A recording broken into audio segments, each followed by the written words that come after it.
क्या बाबर आजम को दोबारा पाकिस्तान क्रिकेट टीम की कप्तानी सौंपी जा रही है? सोशल मीडिया पर नजर दौड़ाएं तो ऐसा ही लगता है और इसकी वजह शाहीन शाह अफरीदी को कप्तानी से हटाए जाने की अफवाहें हैं। जराए का कहना है कि पाकिस्तान क्रिकेट बोर्ड ने शाहीन शाह अफरीदी को कप्तानी से हटाने की तजवीज़ पर गौर शुरू कर दिया है और नए कप्तान के लिए नामों पर मुशावरत भी जारी है। नए कप्तान के लिए ज़ेरे गौर खिलाड़ियों में बाबर आजम, मोहम्मद रिजवान और PSL की फातेह इस्लामाबाद यूनाइटेड के स्किपर शादाब खान शामिल हैं।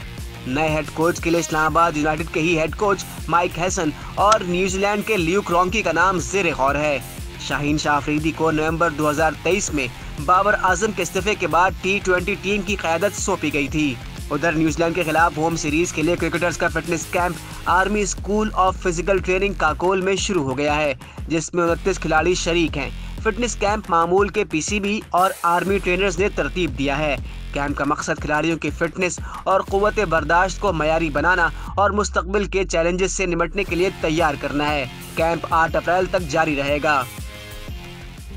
मज़ीद न्यूज़ अपडेट्स और डिजिटल स्टोरीज के लिए सब्सक्राइब करें डॉन न्यूज़ पाकिस्तान।